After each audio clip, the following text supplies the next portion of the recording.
Hello everyone. तो आप सभी कैसे हैं? सभी को हरे कृष्णा, राधे राधे। तो देखिए, आज हम ये आपके जियोग्राफी की क्लासेस को लेकर चलेंगे। जियोग्राफी ये आपका कौन सा है? क्लास 6 की जियोग्राफी है। ठीक है, ये क्लास 6 की जियोग्राफी आपकी है, एनसीईआरटी बेस्ड है। और जितने भी क्लास 6 में एनसीईआरटी के चैप्टर हैं जियोग्राफी में, वो हम आपको लेकर चलेंगे। तो ये आपका पहला चैप्टर है। तो देखिए, जियोग्राफी का जो एनसीईआरटी है ये आपको सीटेट में और बीपीएससी में भी दोनों में काम देगा। तो ये आप दोनों के लिए पढ़ सकते हैं। देखिए, आप सभी को पता है जो हमारा एनसीईआरटी होता है ऑल एग्जाम के लिए होता है और सारे एग्जाम में ये काम देता है। तो ये जो मैं चैप्टर लेकर चल रही हूँ, सौर मंडल में पृथ्वी, ये बहुत इंपॉर्टेंट चैप्टर है। ये आपके हर एग्जाम में यहाँ से 1 या 2 क्वेश्चन पूछे जाते हैं। तो आप किसी भी गवर्नमेंट एग्जाम की तैयारी कर रहे हैं तो यहाँ से इस जियोग्राफी की एनसीईआरटी को पढ़ सकते हैं। तो चलिए, हम आज पढ़ेंगे सौर मंडल में पृथ्वी। पहला चैप्टर हमारा है। इस तरीके से हम क्लास 6 की एनसीईआरटी, उसके बाद 7th, उसके बाद 8 और उसके बाद 9 और उसके बाद 10th तक की एनसीईआरटी को हम कवर करेंगे जियोग्राफी में। और हिस्ट्री को भी हम इसी तरीके से कवर करेंगे ताकि आपके बीपीएससी में और आपका जो सीटेट है दोनों अच्छी तरीके से आप क्वालिफाई कर पाएँ। तो चलिए हम देखते हैं। देखिए, यहाँ पर जितने भी जो इम्पॉर्टेंट टॉपिक आएंगे वहाँ पर हम आपको रुक कर समझाएंगे और जो इस तरीके से पढ़ने वाला रहेगा हम फटाफट से पढ़ते हुए निकल जाएंगे। क्योंकि अगर हम फटाफट से पढ़ते हुए नहीं निकलेंगे तो ये वीडियो बहुत लंबी हो जाएगी, क्योंकि पूरा चैप्टर एक साथ में पढ़ाना, क्योंकि वीडियो को लंबी करना तो सही नहीं होगा। तो इस तरीके से हम पढ़ेंगे जहाँ पे हमें इंपॉर्टेंट आएगा, जो हमें एग्जाम बेस्ड लगेगा, पहले वहाँ पर हम रुकेंगे और वहाँ पे आपको अच्छी तरीके से समझाएंगे। बाकी हम फटाफट से रीड करते जाएंगे।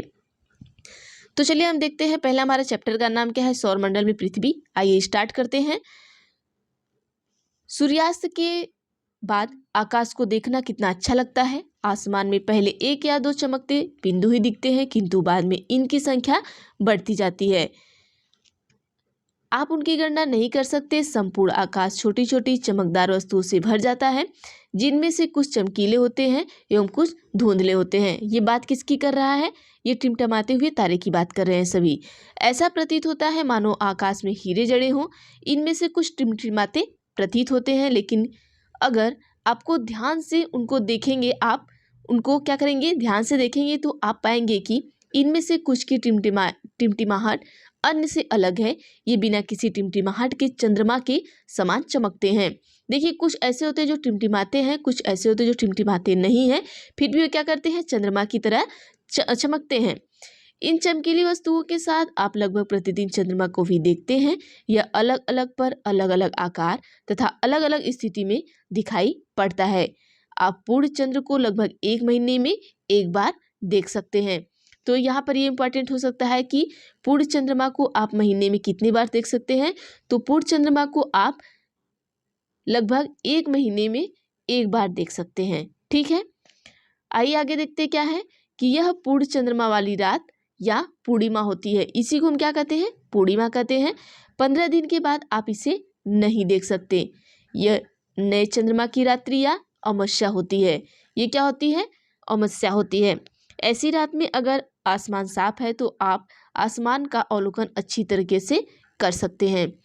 क्या आपको इस बात पर आश्चर्य नहीं होता कि हम दिन के समय चंद्रमा एवं इन सभी छोटे चमकीली वस्तुओं को क्यों नहीं देख पाते? ऐसा इसलिए क्योंकि सूर्य से अत्यधिक प्रकाश के कारण रात के समय चमकने वाली वस्तुओं को हम दिन में नहीं देख पाते। सूर्य, चंद्रमा तथा वे सभी वस्तुएं जो रात के समय आसमान में चमकती है, खगोलीय पिंड कहलाती हैं। देखिए, ये इंपॉर्टेंट आपका है कि खगोलीय पिंड किसे कहते हैं? तो खगोलीय पिंड हम उसे कहते हैं जब सूर्य, चंद्रमा और वे सभी वस्तुएं जो रात के समय आसमान में चमकती हैं, उसी को हम क्या कहते हैं? खगोलीय पिंड कहते हैं। ये ध्यान रखिएगा आप सभी। ठीक है, जो खगोलीय पिंड हमारा होता है, खगोलीय पिंड बड़े आकार वाला तथा क्या होता है? गर्म होते हैं। ये कैसे होते हैं? बड़े आकार के होते हैं खगोलीय पिंड, और क्या होते हैं? ये गर्म होते हैं। ये कैसे, किस खगोलीय पिंड किसके बने होते हैं? तो ये कैसे बने होते हैं? तो खगोलीय पिंड आपके गैसों से बने होते हैं। इनके पास क्या होता है? अपनी ऊष्मा तथा प्रकाश होता है। इनका खुद का ऊष्मा अपना और अपना भी प्रकाश होता है। किसका? खगोलीय पिंड का, जिससे वो बहुत बड़ी मात्रा में उत्सर्जित करते हैं। जिसे क्या करते हैं? बहुत बड़ी मात्रा में ये उत्सर्जित करते हैं। इन खगोलीय पिंडों को क्या कहते हैं? हम तारा कहते हैं। तारों का क्या है, सूर्य भी हमारा क्या है, एक तरीके का तारा है। देखिए ये क्वेश्चन बहुत पूछता है कि सूर्य है एक तरीके का तारा, ग्रह इस तरीके से पूछता है तो सूर्य हमारा क्या है, एक तरीके का क्या है, तारा है। तो देखिए ये यहाँ से लेके यहाँ तक के जो पॉइंट है वो बहुत इंपॉर्टेंट है, आप सभी याद रखिएगा। एक बार हम इसको दोहरा देना चाहते हैं कि जो हमारा खगोलीय पिंड है, जैसे कि सूर्य, चंद्रमा और जितनी भी वस्तुएं चमकने वाली है रात के टाइम में आसमान में, वही हमारा क्या होता है, खगोलीय पिंड होता है। और जो खगोलीय पिंड होता है ये बड़े आकार का होता है तथा क्या होता है, गर्म होता है। ये किसके बने होते हैं, ये गैस के बने होते हैं और इनके पास अपनी ऊष्मा और अपना प्रकाश होता है और ये बहुत बड़ी मात्रा में इसे क्या करते हैं, उत्सर्जित करते हैं। और खगोलीय पिंड को ही हम क्या कहते हैं, तारा कहते हैं। हमारा जो सूर्य है वो भी एक तरीके का क्या है, आपका तारा है। अब आइए हम देखते हैं अगला क्या है। चलिए देखिए, रात के समय चमकते हुए अनगिनत तारे सूर्य के समान ही हैं। जितने भी तारे हैं रात में चमकते हैं वे सूर्य के समान ही है, जो अनगिनत तारे आप देखते हैं, ठीक है। लेकिन इनसे बहुत अधिक दूर होने के कारण हम लोग उनकी ऊष्मा या प्रकाश को महसूस नहीं कर सकते। ये तारे बहुत दूर होते हैं, इतना ज़्यादा दूर होते हैं कि हम इनकी ऊष्मा और प्रकाश को महसूस नहीं कर पाते और ये हमें बहुत छोटे दिखाई देते हैं। अपने अवश्य ध्यान दिया होगा कि कुछ दूरी पर देखने पर सभी वस्तुएं छोटी दिखाई पड़ती हैं, अत्यधिक ऊंचाई पर उड़ रहा हवाई जहाज कितना छोटा दिखाई देता है। रात्रि में आसमान की ओर देखते समय आप तारों के विभिन्न समूहों द्वारा बनाई गई विभिन्न आकृतियों को क्या करते हैं, देख सकते हैं। ये क्या कहलाते हैं, नक्षत्र कहलाते हैं। नक्षत्र क्या कहलाता है, अब यहाँ पर इंपॉर्टेंट टॉपिक हमारा ध्यान देने योग्य है। चलिए देखते हैं यहाँ पर क्या है कि रात्रि में आसमान की ओर देखते समय आप तारों के विभिन्न समूह, जो तारों का जो विभिन्न समूह होता है वही हमारा क्या होता है, नक्षत्र मंडल कहलाता है। अर्सा मेजर या बिग बियर इसी प्रकार का एक नक्षत्र मंडल है। क्वेश्चन पूछता है कि अर्सा मेजर और बिग बियर क्या है, तो ये दोनों एक प्रकार के क्या हैं, आपके नक्षत्र मंडल हैं। ये यहाँ से टॉपिक आप ध्यान रखिएगा कि देखिए ये इंपॉर्टेंट है, जो इंपॉर्टेंट है हम उसको टिक करते जा रहे हैं। और देखिए बहुत आसानी से पहचान में आने वाले नक्षत्र मंडल कौन से हैं, वो सप्त ऋषि है। सप्त का मतलब होता है सात, ऋषि का मतलब होता है संत। यह 7 तारों का क्या होता है, आपका समूह होता है, जो कि नक्षत्र मंडल अर्सा मेजर का क्या है, भाग है। चित्र संख्या 1.1 में आप यहाँ पर देख सकते हैं। ये देखिए ये क्या आपका ध्रुव तारा है, दिख रहा है, संकेत तारा है, उत्तर पश्चिम दिशा, पूर्व, इस तरीके से देख सकते हैं, ठीक है। आइए देखते हैं अगला। अपने परिवार या पड़ोस में किसी बड़े व्यक्ति से कहिए कि वह आपको आसमान में और अधिक तारों, ग्रहों तथा नक्षत्रों को दिखाएं। प्राचीन समय में लोग रात्रि की दिशा में निर्धारण तारों की सहायता से करते थे। देखिए जब पुराना समय था तो रात्रि की में दिशा का जो निर्धारण होता था वो ये नहीं समझ पाते थे किधर पूरब है किधर पश्चिम है, तो वो तारों के सहायता से इसका क्या करते थे, पता कर पाते थे। देखिए उत्तरी तारा उत्तर दिशा को बताता है, जो उत्तरी तारा होता है आपका उत्तर दिशा को बताता है, इसे हम क्या कहते हैं, ध्रुव तारा। देखिए इंपॉर्टेंट है, कहा जाता है कि ध्रुव तारा, जो ध्रुव तारा होता है वो किस दिशा में होता है, तो वो उत्तर दिशा में आपके होता है। तो यही बता रहा है कि उत्तरी तारा उत्तर दिशा को बताता है, इसे हम क्या कहते हैं, ध्रुव तारा भी कहते हैं। या आसमान में हमेशा एक ही स्थान पर रहता है, ठीक है, ये घूमता फिरता नहीं आपका ध्रुव तारा। हम सप्तऋषि की सहायता से ध्रुव तारे की स्थिति को जान सकते हैं। आप देखेंगे कि देखिए यहाँ पर क्या है कि यदि सप्तऋषि मंडल के संकेतक तारों को आपस में मिलाते हुए एक काल्पनिक रेखा खींची जाए तथा उसमें आगे की ओर बढ़ाया जाए तो ध्रुव तारा को की ओर इंगित करेगी। ठीक, यहाँ पर आप देख सकते हैं ध्रुव तारा कहाँ पर है, यहाँ देखिए ऊपर है और ये कहाँ है, उत्तर दिशा में है, उत्तर दिशा में है, ये आपके संकेतक तारा है, ठीक है। अब आइए हम यहाँ पर देख लेते हैं।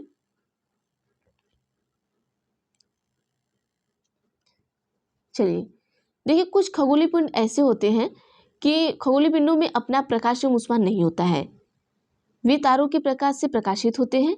ऐसे पिंड क्या कहलाते हैं, ग्रह कहलाते हैं। अब ग्रह किसे कहते हैं ये पूछ सकता है, तो ग्रह क्या होता है, जैसे जो पिंड होते हैं, जो ग्रह भी हमारा क्या है, खगोलीय पिंड है, लेकिन ये क्या है, इनका अपना प्रकाश नहीं होता है, इनका अपना ऊष्मा नहीं होता है, ये दूसरे तारों की सहायता से और दूसरे तारों के प्रकाश से ये क्या होते हैं, प्रकाशित होते हैं, ठीक है। ग्रह जिसे अंग्रेजी में क्या कहते हैं, प्लैनेट कहते हैं। ग्रीक भाषा में प्लैनेटाइड शब्द से बना है जिसका अर्थ होता है परिभ्रमक अर्थात चारों ओर घूमने वाले। पृथ्वी जिस पर हम रहते हैं यह क्या है, एक ग्रह है। ये भी क्वेश्चन पूछ सकता है, पृथ्वी क्या है, एक तरीके का क्या है, ग्रह है। यह अपना संपूर्ण प्रकाश एवं ऊष्मा सूर्य से प्राप्त करती है। जो पृथ्वी के सबसे नज़दीक का तारा है। पृथ्वी को बहुत अधिक दूरी से जैसे चंद्रमा से देखने पर यह चंद्रमा की तरह चमकती हुई प्रतीत होती है। पृथ्वी को हम जैसे अगर चंद्रमा पर से देखेंगे तो हमारी पृथ्वी भी क्या होती है, चंद्रमा की तरह चमकती हुई क्या होती है, प्रतीत होती है। आप सभी को पता होना चाहिए, जैसे कि हम यहाँ से चंद्रमा को, पृथ्वी से चंद्रमा को देखते हैं तो चंद्रमा क्या करता है, हमें क्या करता है, चमकता हुआ दिखाई देता है। तो उसी तरीके से अगर हम चंद्रमा पर से पृथ्वी को देखें तो पृथ्वी भी हमें क्या करेगी, चमकती हुई दिखाई देगी। अब देखिए यहाँ पर कुछ रोचक चीजें हम पढ़ लेते हैं इन्हें भी, कि बृहस्पति, शनि तथा यूरेनस के चारों ओर छल्ले हैं। ये छल्ले विभिन्न पदार्थों के असंख्य छोटे छोटे पिंडों से बनी पट्टियां हैं। पृथ्वी में इन छल्लों को शक्तिशाली दूरबीन की सहायता से देखा जा सकता है। देखिए जो ये छल्ले होते हैं इन्हें हम अपने नग्न आँखों से नहीं देख सकते, इन्हें दूरबीन की सहायता से हम देख सकते हैं। अब देखिए सबसे इम्पोर्टेंट टॉपिक ये आपका है, यहाँ पर हम देखते हैं क्या चीज़ें हैं। तो हम देखिए इसको थोड़ा बड़ा करके देखते हैं और आप अपने मोबाइल को थोड़ा घुमा लीजिएगा। घुमाने पे शायद आपको ये सही दिखे, क्योंकि इसको अगर हम घुमा कर पढ़ाते हैं तो शायद एक सेकेंड हम ट्राई करते हैं ताकि आपको सही दिखे, ठीक है।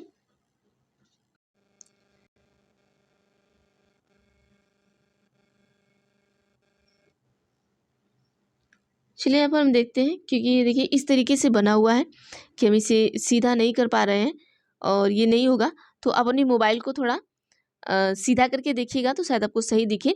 तो चलिए हम यहाँ पर देखते हैं। देखिए सबसे पहले हमारा क्या है, सूर्य है यहाँ पर, ठीक है, सूर्य है। सूर्य के बाद हमारा बुध है। बुध के बाद कौन सा है हमारा, बुध के बाद पृथ्वी है। पृथ्वी, मंगल, शुक्र, बृहस्पति, ये सभी आप सभी जानते हैं कि ये हमारे क्या है, ग्रह हैं। बृहस्पति के बाद शनि, शनि के बाद यूरेनस, यूरेनस के बाद नेपच्यून। तो अब आइए हम एक एक करके सारे ग्रहों के बारे में पढ़ लेते हैं, कौन किस तरीके से और कितने दिन में घूर्णन करता है और कितने दिन में परिक्रमा करता है, उसको हम फटाफट से देख लेते हैं। तो देखिए पीपीएससी में भी आपके क्वेश्चन ऐसे डायरेक्ट यहीं से पूछे जाते हैं, आपके एनसीईआरटी से ही पूछे जा रहे हैं। एससीईआरटी भले से देता है लेकिन ज़्यादा से ज़्यादा आपके एनसीईआरटी से ही क्वेश्चन पूछे जा रहे हैं। देखिए पहला हम देख लेते हैं बुध।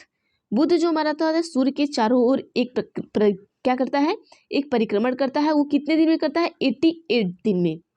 अब इसको हम क्या करते हैं, थोड़ा बड़ा कर देते हैं ताकि आप इसको अच्छी तरीके से पढ़ पाएं, ठीक है। चलिए अब देखिए यहाँ पर हमारा क्या है, बुध। बुध जो है पृथ्वी के चारों एक परिक्रमण कितने दिन में करता है, आपके 88 दिन में करता है। और अपने अक्ष पर जो घूर्णन है ये कितने दिन में करता है, 59 डेज में करता है, मतलब 59 दिन में करता है। शुक्र की बात करें तो शुक्र हमारा जो है सूर्य के चारों ओर एक परिक्रमण आपके 255 दिन में करता है। अक्ष पर जो घूर्णन है वो 243 दिन में करता है। पृथ्वी जो हमारे है 365 दिन में क्या करती है, परिक्रमण करती है सूर्य के चारों ओर एक परिक्रमण। देखिए जितने भी ये ग्रह है वो सूर्य के चारों ओर परिक्रमण कितने दिन में करते हैं ये हम बता रहे हैं, ठीक है। अब उसके बाद हम आते हैं, जो पृथ्वी है 365 दिन में करती है, अपने अक्ष पे जो घूर्णन है वो 1 दिन में करती है। चंद्रमा की संख्या 1 है, ठीक। मंगल जो है, मंगल ग्रह हमारा सूर्य के चारों ओर एक परिक्रमण आपका 87 दिन में करता है और अपने अक्ष पर घूर्णन 1 दिन में करता है। चंद्रमा की संख्या 2 यहाँ पर है, ठीक है। आंतरिक ग्रह क्या है, सूर्य से के बहुत नजदीक है, ये चट्टानों से बने होते हैं। आइए अगला देखते हैं क्या है, बृहस्पति के बारे में जान लेते हैं। बृहस्पति हमारा क्या है, जो बृहस्पति होता है ये आपके सूर्य के चारों ओर एक परिक्रमण 11 साल। देखिए बृहस्पति इतना लंबा टाइम में करता है, 11 साल 11 महीने लगभग 12 साल में करता है, ठीक है। और अपने अक्ष पर घूर्णन 9 घंटे 56 मिनट में करता है और चंद्रमा की संख्या लगभग 53 है। शनि क्या है, यहाँ पर शनि को देख लेते हैं। सूर्य के चारों ओर एक परिक्रमण ये 29 साल 5 महीने में करता है। और देखिए जो ग्रह जितने दूर जाते हैं वो इतने ज़्यादा दिनों में क्या करते हैं, सूर्य की परिक्रमा करते हैं। अपने अक्ष पे जो घूर्णन है ये 10 घंटे 40 मिनट में कर लेता है और चंद्रमा की संख्या लगभग कितनी है, 53 है। और सूर्य से बहुत दूर है जो आपका, एक सेकेंड, ये एक आपका ग्रह है, यहाँ पर देख लेते हैं। वह ग्रह क्या होता है, वह ग्रह जो होता है आपका सूर्य से बहुत दूर होता है और बहुत बड़े आकार के हैं और गैस तथा तरल पदार्थ से क्या होते हैं, बने होते हैं। तो ये आपने देख लिया। और उसके बाद हम देख लेते हैं यहाँ पर नेपच्यून को भी देख लेते हैं और यूरेनस को भी देख लेते हैं, क्योंकि देखिए ये सूर्य से बहुत दूर है। तो ये सूर्य के जो परिक्रमण है इनका 84 साल में पूरा होगा, और जो घूर्णन है ये 17 घंटे 14 मिनट में होगा। चंद्रमा की संख्या लगभग 27, और नेपच्यून जो है वो 164 साल में करेगा और अपने अक्ष पर घूर्णन 16 घंटे 7 मिनट में करेगा, और चंद्रमा की संख्या जो होगी वो 13 होगी। ठीक है, इस तरीके से हमने घूर्णन और परिक्रमण और चंद्रमा की संख्या देख ली। अब आगे आइए देखते हैं आगे क्या है हमारा। चलिए, अब इसके बाद हम क्या पढ़ेंगे, सौरमंडल पढ़ेंगे, सूर्य पढ़ेंगे, इस तरीके से। तो चलिए, अब इंपॉर्टेंट टॉपिक आपका आने वाला है। देखिए, आसमान में दिखने वाला चंद्रमा एक क्या आपका उपग्रह है। तो क्वेश्चन पूछता है चंद्रमा क्या है, एक तरीके का आपका उपग्रह है। पृथ्वी क्या है आपका, एक ग्रह है। और सूर्य क्या है आपका, एक तारा है। ये आपको याद रखना है। यह हमारी पृथ्वी का सहचर है तथा इसके चारों ओर चक्कर लगाता है। हमारे पृथ्वी के समान 7 अन्य ग्रह हैं जो सूर्य से प्रकाश एवं ऊष्मा प्राप्त करते हैं। उनमें से कुछ के पास अपने चंद्रमा भी हैं। देखिए, जिनके पास अपने चंद्रमा है, जैसे हमने आपको दिखा दिया था आपकी चंद्रमा की संख्या किसके पास कितनी है, वो अभी आपने फिगर में देख लिया है।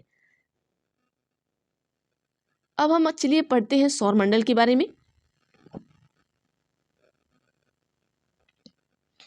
पहले हम आपको बता देना चाहते हैं एक कहानी के थ्रू कि क्या आप जानते हैं, पौराणिक रोमन कहानियों में सोल सूर्य देवता को कहा जाता है। सौर शब्द का अर्थ है सूर्य से संबंधित, इसलिए सूर्य के परिवार को सौरमंडल कहा जाता है। सौर शब्द का उपयोग करते हुए बहुत अधिक शब्दों को लिखें, ये दिया गया, आपको नहीं लिखना है। चलिए, हम यहाँ पर सौरमंडल डायरेक्ट पढ़ते हैं, जो हमें इम्पॉर्टेंट है उसको पढ़ते हैं। सूर्य 8 ग्रह, उपग्रह तथा कुछ अन्य खगोलीय पिंड जैसे क्षुद्र ग्रह एवं उल्का पिंड मिलकर सौरमंडल का निर्माण करते हैं, और हम सौर परिवार का नाम देते हैं, जिसका मुखिया क्या है, सूर्य है। अब आइए हम आपको फिगर में बता देते हैं। जैसे देखिए, इनका मुखिया क्या है, सूर्य है, और ये सारे इसमें ग्रह उपग्रह मिलके ये सौरमंडल का क्या किए हैं, निर्माण किए हैं, जैसा कि आपने फिगर में देख लिया है। ठीक है, ये क्षुद्र ग्रह की पट्टी है, आप यहाँ पर देख रहे हैं इस तरीके से। तो ये बता देना सकता है कि सूर्य 8 ग्रह, हमने आपको ग्रह दिखा दिए, जैसे आपका हो गया बुध, मंगल, पृथ्वी, शुक्र, ठीक है, Brihaspati, Uranus, Shani, Uranus, Neptune, इस तरीके से ये क्या है, 8 क्या आपके ग्रह हैं। उपग्रह तथा कुछ अन्य खगोलीय पिंड भी है, जैसे क्षुद्र ग्रह एवं उल्का पिंड। अब ये आपको हमने दिखा दिया यहाँ पर क्षुद्र ग्रह। ठीक है, ये क्षुद्र ग्रह की आपकी पट्टी है, ये आप देख लीजिएगा। अब यहाँ पर उल्का पिंड भी है। ये सारे मिलकर क्या करते हैं, सौरमंडल का निर्माण करते हैं। तो यही सारे मिलके हमारे क्या करते हैं, सौरमंडल का निर्माण करते हैं। जैसे आपने फिगर में देखा कि इस तरीके से सारे मिलके सौरमंडल का क्या कर रहे हैं, निर्माण कर रहे हैं, और उसका जो मुखिया है वो सूर्य यहाँ पर बैठा हुआ है। अब इसके बाद ही सारे हैं, यहाँ पर पृथ्वी है, मंगल है, बुध है, शुक्र है, इस तरीके से बृहस्पति है, शनि है, नेपच्यून है, और कुछ क्षुद्र ग्रह है और उल्का पिंड है। अब हम सबसे पहले सूर्य के बारे में पढ़ेंगे, क्योंकि यही हमारा मुखिया है। उसके बाद हम ग्रहों के बारे में पढ़ेंगे। ठीक, तो सूर्य के बारे में हम पढ़ लेते हैं। सूर्य हमारा क्या है, सौरमंडल के केंद्र में क्या है, स्थित है, और यह बहुत बड़ा है एवं अत्यधिक गर्म गैसों से बना है। इसका खिंचाव बल इससे सौरमंडल को बांधे रखता है। सूर्य सौरमंडल के लिए प्रकाश एवं ऊष्मा का एकमात्र स्रोत है, लेकिन हम इसकी अत्यधिक तेज ऊष्मा को महसूस नहीं करते हैं, क्योंकि सबसे नज़दीक का तारा होने के बावजूद यह हमसे बहुत दूर है। सूर्य पृथ्वी से लगभग 15 करोड़ किलोमीटर दूर है। क्वेश्चन पूछ सकता है कि सूर्य पृथ्वी से कितने करोड़ किलोमीटर दूर है, तो 15 करोड़ किलोमीटर दूर है। ये हो गया हमारा सूर्य के बारे में। ठीक है, सूर्य से क्वेश्चन पूछने वाले पूछ सकता है कि सौरमंडल के लिए प्रकाश एवं ऊष्मा का एकमात्र स्रोत कौन सा है, तो हमारा सूर्य है। एक क्वेश्चन ये हो गया, और पृथ्वी से दूरी 2 क्वेश्चन हो गया आपका यहाँ से। ठीक है, सूर्य किससे बना हुआ है, ये गर्म गैसों से बना हुआ है, 3 क्वेश्चन हो गया। सूर्य सौरमंडल की कहाँ पर स्थित है, तो ये केंद्र में स्थित है, 3 क्वेश्चन यहाँ से हो गया आपका।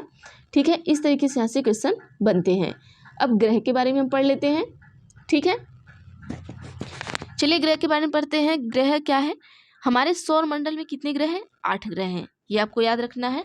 क्वेश्चन पूछता है कि ग्रहों की संख्या कितनी है, तो 8 ग्रह हैं। सूर्य से दूरी के अनुसार, जैसे यहाँ पर सूर्य है, तो सूर्य से दूरी के अनुसार कौन से ग्रह आते हैं, हम उसको देख लेते हैं। सबसे पहले हमारा क्या आता है, बुध आता है। तो आइए यहाँ पर हम बनाकर देख लेते हैं। जैसे देखिए, यहाँ पर हमारा सूर्य आता है, सूर्य के बाद हमारा क्या आता है, बुध आता है, बुध के बाद क्या आता है हमारा, शुक्र आता है, शुक्र के बाद हमारा पृथ्वी आती है, पृथ्वी के बाद मंगल, मंगल के बाद बृहस्पति, बृहस्पति के बाद शनि, शनि के बाद यूरेनस, ठीक है, यूरेनस के बाद आपका नेपच्यून आता है। तो इस तरीके से हमारा ये एक तरीका हो गया। अब यहाँ पर देखते हैं ये किसके दूरी के अनुसार था, हमारे सूर्य से दूरी के अनुसार था, ठीक है। अब इसे हम याद कैसे करते हैं, इसको हम देख लेते हैं। सूर्य से उनकी दूरी के अनुसार अंग्रेजी में ग्रहों के नाम याद रखने का आसान तरीका है, my very efficient mother just served us nuts, ठीक है। तो ये आपको तो याद होगा नहीं, हम आपको एक तरीका बताते हैं याद करने का। देखिए यहाँ पे सबसे पहले क्या लेंगे, बुध, बुध से ब, श, ठीक है, शुक्र से स, और पृथ्वी से प, और यहाँ म, ब ष्पम, ये याद हो गया आपको। देखिए सूर्य से बढ़ते हुए ब ष्पम, फिर यहाँ पर म, ब श यन, म वशयन,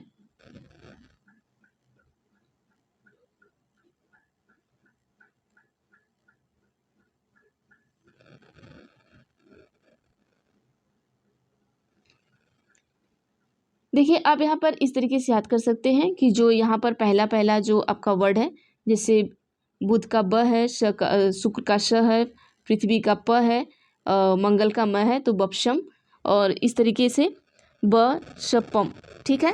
फिर वश यन, देखिए दो आपको बता देते हैं, ब शपम ये हो गया, और व श यन ये दो हो गया। अब यही बस आप याद रखेंगे, आपको आराम से याद हो जाएगा। बपशम बुध शुक्र पृथ्वी मंगल, वशयन, वशयन में आपका हो जाएगा बृहस्पति शनि यूरेनस नेपच्यून, ठीक। तो इस तरीके से आप आसानी से याद कर सकते हैं। अब ये हम देखते हैं यहाँ पर क्या है कि सौरमंडल के सभी 8 ग्रह एक निश्चित पथ पर सूर्य का चक्कर लगाते हैं। ये रास्ते दीर्घावृत्त में फैले हैं, ये कक्षा कहलाते हैं। कक्षा क्या कहलाता है, कक्षा वह कहलाता है जो सौरमंडल के जो सभी 8 ग्रह होते हैं वो क्या करते हैं, निश्चित पथ पर क्या करते हैं, सूर्य का चक्कर लगाते हैं। जैसे यही हमारा सूर्य हो गया, सूर्य के चारों तरफ ये अपना अपना अलग अलग चक्कर निश्चित पथ पर लगा रहे हैं, यही हमारा क्या हो गया, कक्षा हो गया। अब हम आपको दिखा देना चाहते हैं कक्षा क्या है हमारा, देखिए यही, ये देखिए हमारा सूर्य हो गया, ये सूर्य हो गया। अब सूर्य के बाद अपने अलग अलग क्या कर रहे हैं, ये चक्कर लगा रहे हैं, अलग अलग कक्षा में ये क्या कर रहे हैं, अपना चक्कर लगा रहे हैं। ये जितने भी ग्रह हैं जो अलग अलग कक्षा में चक्कर लगा रहे हैं, ये हमारा इनका क्या है, कक्षा है, ठीक है। ये आप देख सकते हैं, आगे देख सकते हैं। अब देखिए ये दीर्घावृत्ताकार में फैले हुए ये कक्षा कहलाते हैं। बुध सूर्य किसके सबसे नजदीक है, जैसा कि आप देख सकते हैं यहाँ पर सूर्य के सबसे नजदीक कौन सा हमारा, बुध है। यहाँ पर ये देख लीजिए आप फिगर में, ये बुध हमारा क्या है, सूर्य से सबसे नजदीक है, देख लीजिए। अब आगे देख लेते हैं। अब देखिए यहाँ पर है अपनी कक्षा में सूर्य के चारों ओर एक चक्कर लगाने में इसे केवल 88 दिन लगते हैं, जैसा हमने आपको बता दिया और ये हमने पढ़ा दिया आपको, ठीक है। तो हम फटाफट से पढ़ते जाते हैं। शुक्र को पृथ्वी का जुड़वा ग्रह माना जाता है, ये इंपॉर्टेंट है, ये लगाइएगा। और ये 88 दिन में चक्कर लगाता है सूर्य का अपने कक्षा में, क्योंकि इसका आकार एवं आकृति लगभग पृथ्वी के ही समान है, ठीक। अभी तक प्लूटो भी एक ग्रह माना जाता था, परंतु अंतर्राष्ट्रीय खगोलीय संगठन ने अपनी बैठक अगस्त 2006 में यह निर्णय लिया कि कुछ समय पहले खोजे गए अन्य खगोलीय पिंड 2003 UV 313 सीरस तथा प्लूटो बौना ग्रह कहे जा सकते हैं, ठीक। प्लूटो को हम क्या कहते हैं, बौना ग्रह कहते हैं। अब आगे हम देख लेते हैं क्या है। अब पृथ्वी के बारे में पढ़ लेते हैं। अब हमने किसी के बारे में पढ़ा, सूर्य के बारे में पढ़ा, अब पृथ्वी के बारे में पढ़ते हैं। सूर्य की दूरी के हिसाब से पृथ्वी तीसरा ग्रह है। जैसे सूर्य का जितना आपका दूरी है उसके हिसाब से पृथ्वी क्या है, आपका तीसरा ग्रह है। आकार में यह 5वां सबसे बड़ा ग्रह है। आकार में क्या है, 5वां सबसे बड़ा ग्रह है। पूछता है क्वेश्चन कि पृथ्वी आकार में सबसे, या पूछ सकता है कि आकार में सबसे बड़ा 5वां ग्रह कौन सा है, तो हमारी पृथ्वी है। यह ध्रुवों के पास थोड़ी चपटी है, यही कारण है कि इसके आकार को भूभाग कहा जाता है, भू आफ कहा जाता है। भू आफ का अर्थ होता है कि पृथ्वी के समान आकार, ठीक है।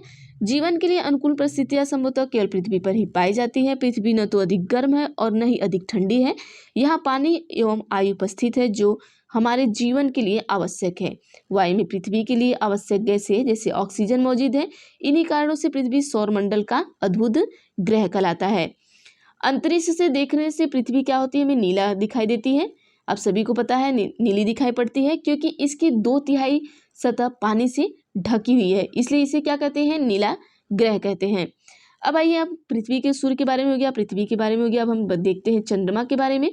तो चंद्रमा क्या है हमारा, कि हमारे पृथ्वी के पास केवल एक उपग्रह है, चंद्रमा। चंद्रमा किसका क्या है, चंद्रमा उपग्रह है, किसका है, हमारी पृथ्वी का उपग्रह है। इसका जो व्यास है पृथ्वी के व्यास का केवल 1/4 है। कितने चौथाई है आपके, 1/4 है। ये इतना बड़ा इसलिए प्रतीत होता है क्योंकि यह हमारे ग्रह से अन्य खगोलीय पिंडों की अपेक्षा नज़दीक है। ये जो पृथ्वी हमारी होती है ये अन्य खगोलीय पिंडों की अपेक्षा अन्य जो हमारे ग्रह हैं उनके खगोलीय पिंडों की अपेक्षा बहुत नज़दीक है। यह हमसे लगभग आपके 3,84,400 किलोमीटर दूर है। अब आप पृथ्वी से सूर्य एवं चंद्रमा की दूरियों की तुलना कर सकते हैं। जैसे हमारा सूर्य कितना था, 15 करोड़ था, लेकिन हमारा चंद्रमा कितना है, 3,84,400 किलोमीटर दूर है। ठीक है, अब आगे हम देखते हैं क्या है। अब ये आपका रॉकेट का प्रक्षेपण है और रॉकेट की पृथ्वी पर गिरना किस तरीके से गिरता है, उपग्रह का कक्षा में प्रवेश किस तरीके से होता है, ये है आप देख सकते हैं। अब आइए देखते हैं चंद्रमा पृथ्वी का एक चक्कर कितने दिन में लगाता है। तो चंद्रमा पृथ्वी का एक चक्कर लगभग आपके 87 दिन में पूरा करता है। लगभग इतने ही समय में ये अपने अक्ष पर एक चक्कर भी पूरा करता है। इसके परिणाम स्वरूप पृथ्वी से में चंद्रमा का केवल एक ही भाग दिखाई पड़ता है। चंद्रमा की परिस्थितियां जीवन के लिए अनुकूल नहीं है। इसकी सतह पर पर्वत, मैदान एवं गड्ढे जो चंद्रमा की सतह पर छाया बनाते हैं, पूर्णिमा के दिन चंद्रमा पर इनकी छाया को देखा जा सकता है। अब चंद्रमा में देखते हैं कि कभी आपको पेड़ पौधे की तरह या स्पॉट की तरह दिखाई देता है, तो ये पूर्णिमा के दिन आप देख सकते हैं। तो ये इसलिए दिखाई देते हैं क्योंकि इनकी सतह पर पर्वत, मैदान, गड्ढे इस तरीके से पाए जाते हैं। अब आइए हम देखते हैं, अपनी पृथ्वी देख लिया, चंद्रमा देख लिया, सूर्य देख लिया। अब क्षुद्र ग्रह क्या होते हैं हम उसे देखते हैं, फिर उल्कापिंड क्या होता है हम उसे देखेंगे। तो चलिए क्षुद्र ग्रह को हम देख लेते हैं। क्षुद्र ग्रह क्या होता है हमारा, कि तारों, ग्रहों एवं ग्रहों के अतिरिक्त असंख्य छोटे पिंड भी सूर्य के चारों ओर चक्कर लगाते हैं। इन पिंडों को ही क्या कहते हैं हम, क्षुद्र ग्रह कहते हैं। जैसे हमने आपको दिखाया कि यहाँ पर सूर्य है, सूर्य का बुध है, पृथ्वी है, शुक्र है, मंगल है, फिर यहाँ पर देखेंगे आपके ऐसे क्षुद्र ग्रह ऐसे दिखाई दिए थे। तो ये क्षुद्र ग्रह कौन है, कि ये ग्रह जो होते हैं उपग्रह के अतिरिक्त छोटे पिंड भी सूर्य के चारों ओर चक्कर लगाते रहते हैं। तो इसी को हम क्या कहते हैं, क्षुद्र ग्रह कहते हैं। ये मंगल एवं बृहस्पति की कक्षाओं के बीच पाए जाते हैं। किसकी कक्षा के बीच पाए जाते हैं, ये क्वेश्चन पूछता है आपको। तो ये मंगल ग्रह और बृहस्पति ग्रह, देखिए मंगल ग्रह यहाँ पर है, ठीक, और बृहस्पति यहाँ पर है। अब इसी के बीच में ये क्षुद्र ग्रह हमारा पाया जाता है। अब ये वैज्ञानिक के अनुसार क्षुद्र ग्रह ग्रह के ही भाग होते हैं जो कि बहुत पहले विस्फोट के बाद ग्रहों से टूटकर अलग हो गए हैं, ये वैज्ञानिकों का कहना है। ठीक है, ये हो गया हमारा क्षुद्र ग्रह। अब हम देखते हैं उल्कापिंड के बारे में जान लेते हैं। तो चलिए उल्कापिंड क्या है हम देख लेते हैं। देखिए उल्कापिंड होता क्या है, तो ये यहाँ पर देख लीजिए आकाशगंगा का फिगर दिया हुआ है, ये दूसरा है। तो देखिए उल्कापिंड क्या है, कि सूर्य के चारों ओर चक्कर लगाने वाले पत्थरों के छोटे छोटे टुकड़े को हम क्या कहते हैं, उल्कापिंड कहते हैं। ये हमारा सूर्य है, ठीक है, इसके चारों ओर ऐसे छोटे छोटे क्या होते हैं, टुकड़े होते हैं जो पत्थर के होते हैं, और इन्हें हम क्या कहते हैं, उल्कापिंड कहते हैं। ये सूर्य के चारों ओर क्या करते हैं, चक्कर लगाते रहते हैं। ठीक, कभी कभी ये उल्कापिंड पृथ्वी के इतने नज़दीक आ जाते हैं कि इनकी प्रवृत्ति पृथ्वी पर गिरने की होती है। इस प्रक्रिया के दौरान वायु के साथ घर्षण होने के कारण ये गर्म होकर जल जाते हैं। जैसे हम कहते हैं कि जो विश मांगते हैं आप सभी, तो आपको लगता है कि हमारी ये विश पूरी कर देंगे, तो आप उसमें मत रहिएगा, यही उल्कापिंड होते हैं। जो क्या होता है इसमें, जो वायु के साथ आते हैं तो ये क्या करते हैं, घर्षण करते हैं, और घर्षण के कारण ये गर्म होते हैं, और गर्म होकर ये क्या होते हैं, जलने लगते हैं। तो इसी को हम कहते हैं कि तारों का टूटना, सभी कहते हैं ना तारों का टूटना। तो ये उल्कापिंड ही होता है जो सॉरी जो आता है, और आने के दौरान जब ये पृथ्वी पे गिरना होता है इसे, तो उसी दौरान क्या होता है, इसमें एक घर्षण होता है। घर्षण के कारण ये गर्म हो जाता है, और गर्म होने के कारण ये जब अत्यधिक गर्म होने के कारण ये क्या होता है, जलने लगता है। तो इसी को हम तारों का टूटना कहते हैं। फलस्वरूप चमकदार प्रकाश उत्पन्न होता है। आप सभी देखते हैं कि बहुत एक प्रकाश उत्पन्न होता है चमकदार, और कभी कभी कोई उल्कापिंड पूरी तरह जले बिना पृथ्वी पर गिरती है, जिसे धरातल पर गड्ढे बन जाते हैं। तो बहुत से ऐसे उल्कापिंड होते हैं जिनमें मतलब कि जो पूरी तरीके से जल जाते हैं, लेकिन कुछ ऐसे उल्कापिंड होते हैं जो पूरी तरीके से जलते नहीं हैं, और वे पत्थर ही तो होते हैं जब जलते नहीं हैं, और जहाँ पर गिरते हैं, पृथ्वी पर गिरते हैं, वहाँ क्या होते हैं, गड्ढे बन जाते हैं। क्या आपने तारों वाले खुले आकाश में एक और दूसरे ओर तक फैली चौड़ी सफेद पट्टी की तरह चमकदार रास्ते को देखा है? यह लाखों तारों का समूह है। यह पट्टी क्या होता है, आकाशगंगा या मिल्की वे कहलाता है। जो पट्टी होती है ये क्या कहती है, आकाशगंगा या मिल्की वे कहलाती है। हमारा सौरमंडल इस आकाशगंगा का ही क्या है, एक भाग है। सौरमंडल क्या है, पूछता है सौरमंडल किसका एक भाग है, तो किसका एक भाग है, आकाशगंगा का एक भाग है। प्राचीन भारत में इसकी कल्पना आकाश में प्रकाश की एक बहती नदी से की गई थी। ठीक है, प्राचीन काल में मतलब पहले इसकी कल्पना किससे की गई थी, इसकी जो कल्पना है वो प्रकाश की एक बहती नदी से की गई थी। इस प्रकार इसका नाम आकाशगंगा पड़ा था। आकाशगंगा करोड़ों तारों, बादलों तथा गैसों की एक प्रणाली है। इस प्रकार लाखों की आकाशगंगाएं मिलकर ब्रह्मांड का क्या करती है, निर्माण करती है। जब लाखों आकाशगंगाएं मिलेंगी तो क्या होगा, एक ब्रह्मांड का निर्माण होता है। ब्रह्मांड की विशालता की कल्पना करना अत्यधिक कठिन है। वैज्ञानिक अभी भी इसके बारे में अधिक से अधिक जानकारी एकत्र करने में जुटे हैं। इसके आकार के संबंध में हमें कोई जानकारी नहीं है, लेकिन फिर भी हम जानते हैं कि हम सभी इसी ब्रह्मांड का क्या है, हिस्सा है। जानकारी तो नहीं है, लेकिन हम सभी ये जानते हैं कि इसी ब्रह्मांड का हम क्या है, एक हिस्सा है। अब आइए हम कुछ यहाँ पर देख लेते हैं। देखिए, पृथ्वी, सौरमंडल, आकाशगंगा, ब्रह्मांड, इसके बारे में हमने आप सभी ने पढ़ लिया है। तो क्या आप ब्रह्मांड के साथ अपना संबंध बता सकते हैं? आप पृथ्वी पर है तथा पृथ्वी सौरमंडल का एक भाग है। हमारा सौरमंडल आकाशगंगा का एक भाग है, जो ब्रह्मांड का एक हिस्सा है। ब्रह्मांड से जुड़े इस पृथ्वी पर विचार कीजिए कि लाखों आकाशगंगाएं मौजूद हैं। इस चित्र में आपका स्थान कहाँ पर है? ये चित्र है, इस चित्र में आपका स्थान कहाँ पर है, आप सभी बता सकते हैं। तो चलिए, ये चैप्टर समाप्त हो गया है। अब इसका अभ्यास बचा है, तो आप सभी बताइएगा कमेंट बॉक्स में। आप सभी इस क्वेश्चन का आंसर बताइएगा, क्योंकि हमने पढ़ा दिया है पृथ्वी को जुड़वा ग्रह, किस ग्रह को पृथ्वी का हम जुड़वा ग्रह कहते हैं। तो आप सभी को पता है कि शुक्र ग्रह को हम पृथ्वी का क्या कहते हैं, जुड़वा ग्रह कहते हैं। सूर्य से तीसरा सबसे नजदीक ग्रह कौन सा है? आप सभी हमें कमेंट बॉक्स बताइएगा, क्या सूर्य से क्या पृथ्वी है, शुक्र है या बुध है? इनमें से कौन सा है, आप हमें कमेंट बॉक्स में बताएंगे। अगला क्वेश्चन है आपका कि सभी ग्रह सूर्य के चारों ओर किस प्रकार के पथ पर चक्कर लगाते हैं? तो आप सभी का क्या है, तो आप सभी ने पढ़ा था दीर्घवृत्ताकार पर लगाते हैं। ठीक है। ध्रुव तारे से किस दिशा का ज्ञान होता है? तो जो ध्रुव तारा होता है उससे आपके उत्तर दिशा का ज्ञान होता है। ध्रुव तारा आपके उत्तर दिशा में ही होता है, हमने आपको बताया था। ठीक है। तो क्षुद्र ग्रह किन कक्षाओं के बीच पाए जाते हैं? तो क्षुद्र ग्रह आपके मंगल और बृहस्पति कक्षाओं में पाए जाते हैं, यह भी हमें आपको बता दिया। तो ये क्वेश्चन आपके हो गए कंप्लीट। एक क्वेश्चन हमने आपसे पूछा है जो आप हमें कमेंट बॉक्स में बताएंगे कि सूर्य से तीसरा सबसे नजदीक ग्रह कौन सा है।